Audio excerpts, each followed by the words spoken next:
Hey everybody, Jester here. I'm just gonna talk about the Bad Batch, and I think I'm gonna do something different. I'm trying out something different here with my recording, and I'm not quite sure how it's gonna go, but we'll find out. I think I might post this review on Long Tan and Jester as well, just because I can know how frustrating it is when you want to hear somebody review something and you're not subscribed to YouTube's was it background music thing or whatever. So I think I might put it up on Spotify too. I'm not sure yet, but yeah, I just want to start off with the fact that I finished this show on Friday when the last episode of season 1 aired this August, and I guess I'll just start off with saying that I'm kind of underwhelmed. I guess like when the show came out and it first started, I was really impressed. I had high hopes for it. Considering that when the show was even announced in the first place, I didn't really care about it. I was those characters that we saw in season 7 of the Clone Wars. I was like, cool. That was a fun, arc of episodes, and it was nice to see this, Star Wars version of the A Team do its thing and gain a new member. Um, and I thought that was it, and I was satisfied with that being it. So when they announced the Bad Batch TV show, I was kind of like, yeah, I don't really care, But of course, I'm gonna watch it. I'm a Star Wars fan. I'm excited for it and I'm excited for it in different ways than just being excited to watch the show. I guess if that makes sense. That probably doesn't make sense, but that's okay. Um, so when the first episode dropped, and I think it was like a 70-minute episode. It was it was perfect in the sense that it needed to be that long in order to reel me in. So I sat down. As it came closer to the air date, I got excited, and I'm like, okay, maybe this will be a good show. It might be pretty good. So I sat down and I watched that first feature length episode, and I really liked it. I was really happy with that episode, and there was some concern for me with the fact that it possibly might end up falling off. And what I mean when I say that is, like, the first episode is fantastic. It sets you up for a great ride. And then the next episode is, I'm going to use this filler word. And, like, I don't really like using that, but in this sense, it becomes uh, episodic for the sake of being episodic. Instead of having every episode drive the plot, you have random stories in this show. And Clone Wars did that, but in that show, while some episodes were better than others, it made sense because it was the Clone Wars. You were looking at a broader picture. It wasn't just focusing on one or two characters. So when I started to realize that the Bad Batch was doing that, my excitement kind of fell off, and I didn't really like. I would forget that it was like Friday and a new episode came out, and I was like, "Oh man, I missed it. I should probably go check it out." And so I would check it out, and then I'd be kind of like, "Oh, that was okay. I guess it was fun to watch," but then I quickly forget about it. Um, and then when this, I don't know what to say about it, but when the finale came to, there was basically like 3 episodes that made the finale, and I feel like the last 2 episodes of this season should have been one episode like the beginning of the season. When I think it was called, let me see here. I'm just gonna check this out.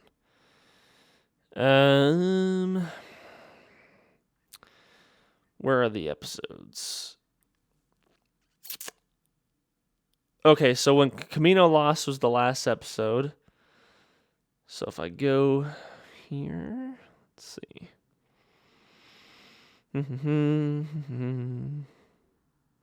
Okay, yeah. So when Return to Camino ended, I was kind of like annoyed.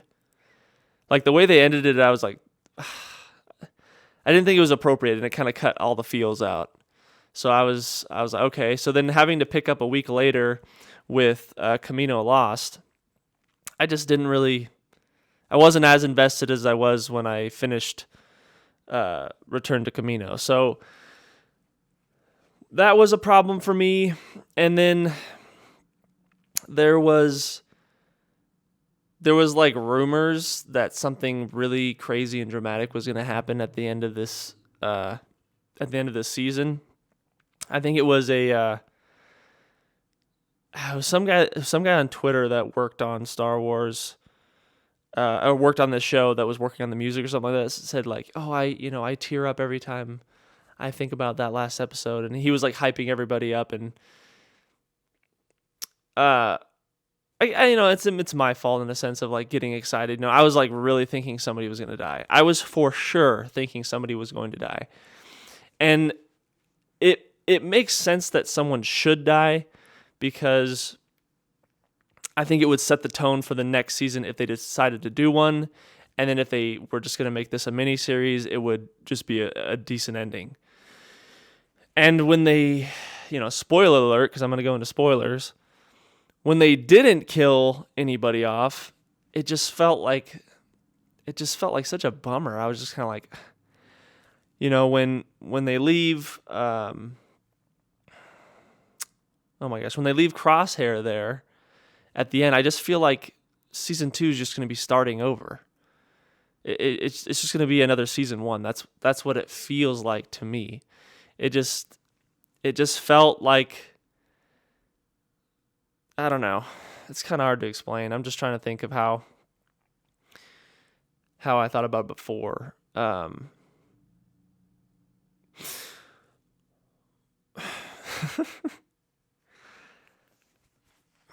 So yeah, when it ended, and they just said like, or what was it? The Bad Batch told Echo, or not Echo. Bad Batch told Crosshair like, okay, you gave us a chance. We're gonna give you a chance to do the same thing, to either join us or stay behind and join the Empire, or stay with the Empire. And they did that again. It just felt like a big restart. It didn't feel like anything progressed or anything changed. It was very much it just stayed the same, in my mind at least. And I don't know if anybody else feels that way, but in my mind it just stayed the same. And I was like, okay, I felt like I wasted my time watching that first season, which I know I didn't waste my time. There was a lot of good stuff that happened in that, and I'll go through that in a minute. But yeah, I just kind of was bummed out. And and Kuya mentioned this on Filmmaker Mike and the Boys podcast. I'm on that as well if you guys want to check that out. And I said the same thing. It's like, maybe, or no, not maybe, but I have been spoiled by the Mandalorian TV series because of just how well it was made. And every episode for me in The Mandalorian felt like it drove the story to the next thing. And I was given pieces of information each episode, and I was looking forward to the next episode, and I was excited, and like I would avoid spoilers. And in this one, I just didn't really care, and that kind of sucks. I granted the animation's absolutely beautiful, and the sound is incredible, but like the story, I just kind of felt I was just bored. I was just kind of bored at times with the story, and the only time I really sat up and kind of got excited was when spoiler alert again, Cad Bane showed up, And I also kind of got some concern there too. I was like, well, if he's back, does this... Oh, hold on, my camera's dying. Let me fix that. When Cad Bane came back, I got really excited again for that show, and I was ready to watch the next episode. And then the next episode with Cad Bane, it was fun, but then it was just over. And so I wasn't really invested anymore after that. And here's another thing I wanted to I'll bring up on the side about Cad Bane being back, was that there was a scene where he's fighting Fennec Shand and he headbutts her, and you see his hat lifts up a little bit, and you see underneath his hat he has a metal plate. As far as I understand, it's a metal plate that's in his head. And if that's the case, then that means that the deleted scene from the Clone Wars that was never aired, where Boba and Cad Bane have a standoff, and they both shoot each other in the head, but only Boba Fett survives because of his helmet, and that's how he gets his dent in his helmet, and yada, yada, yada. If that's the case, then Cad Bane just came back to life. It's just kind of concerning that they're gonna just bring everybody back to life now. I was telling Mike this, again from filmmaker Mike and the Boys, that if you're just gonna bring everybody back, then where's the fear or shock when somebody actually dies? Because so far the only character that they've brought back to life that has made sense to the story and was given a good character arc was Darth Maul. Palpatine was just horrific bringing him back. I didn't really like that at all. Especially how they delivered it was not appropriate in my opinion, and didn't do well. And then, so just when characters die now, or they get shot, or Fennec Shand gets shot in the gut and she doesn't die, she just gets robotic stuff going on in her gut. It's I just feel like it loses all significance and meaning. So I would have rather them at least with Cad Bane, is that deleted scene between him and Boba. I would have rather them pushed it later on in the timeline to where we're in the Bad Batch. Season 2, we get that standoff. I would have rather had that than it happen in the Clone Wars, and then Cad Bane somehow survives and survives from a headshot. It's okay. And I know I'm saying that with Darth Maul being cut in half, but it's just I don't know, man. It just feels like they could just bring anybody back when they want to. And I don't like that. I like when they bring characters back if it's done right.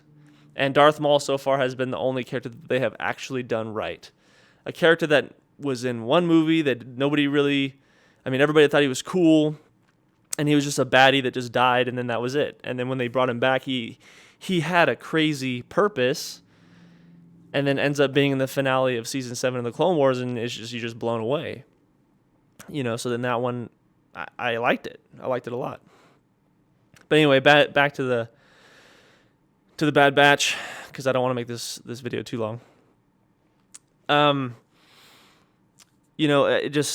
I feel like this show could have been, or not the show, but this season could have been 8 episodes with a massive consequence at the end. Somebody dying.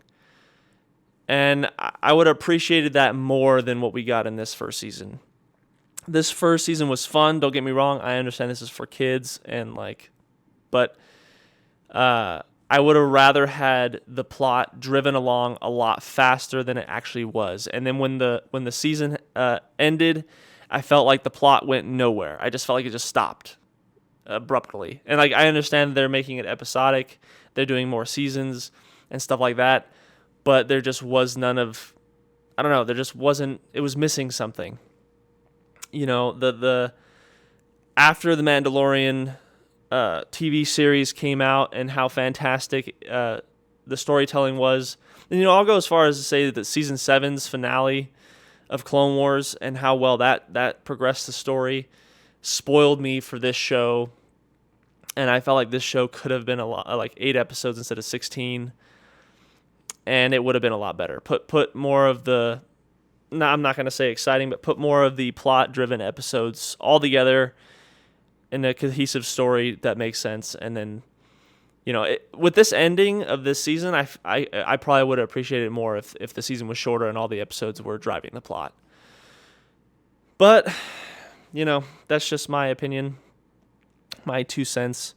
I do like that they brought the Clone Commandos back, or Clone Commandos back, I should say. I like that they brought the Clone Commandos back into significance in canon, and I have high hopes for Darth Vader's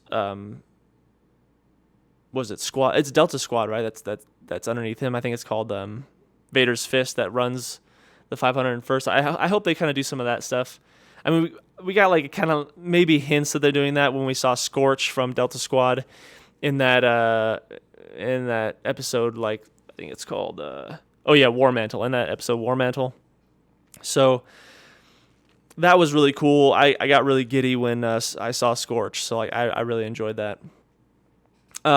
Omega, I'm impressed with Omega's character. I like that they made her a smart kid.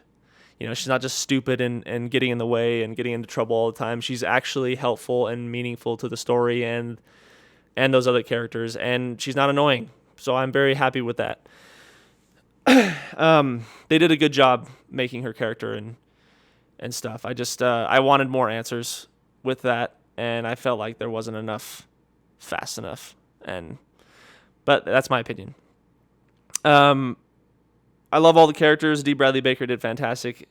So much so to where like certain times they were talking and you forget that it's the same guy, which is just amazing. I mean, he did that in the Clone Wars and he just improved on that in the Bad Batch, and that's just a testament to his acting skills and his voice acting skills, and big props to that. Like, I really liked that. I think that's it. I think that's it for what I wanted to mention. Nothing else really crazy. Some of the Easter eggs were okay, and they were fun, I guess. But yeah, I think that's it. Yeah, Commandos, Cad Bane, Omega, Crosshair. Oh yeah, I thought with Crosshair, I thought it was weird that he already had his chip taken out, and that seemed forced to me. It didn't seem natural that like when he said that. It just, I don't know. It doesn't really make sense, and I can't tell if he's lying or not because he's still like massaging his head in that last episode of the season when Omega talks to him. It's like, oh, you still have that chip in there or whatever. And it doesn't make any sense if he had his chip taken out long ago, that at the beginning of the season, the Empire is enhancing it. So I don't know what's going on with all that. And it just seemed kind of odd. So yeah, I think that's it. I'll end this video here. I think I will throw this up on the podcast channel. I'm not sure, but I think I will. And yeah. Anyway, yeah, that's my quick little review for, I say quick, it's like what, 30 minutes now? Oh my gosh. I say quick review, but that's my little quick review for the Bad Batch season 1. And I will definitely watch the next season, and I think we have Star Wars Visions coming up, and I'll definitely watch that. I'm interested. So, yep. Check out Filmmaker Mike and the Boys podcast. I'm on that. Go to Filmmaker Mike's channel to check that out. And then I have my podcast, Long Tan and Jester, that is also on Spotify and on YouTube, so go check that out as well if you're interested. And if not, well, ta-ta for now.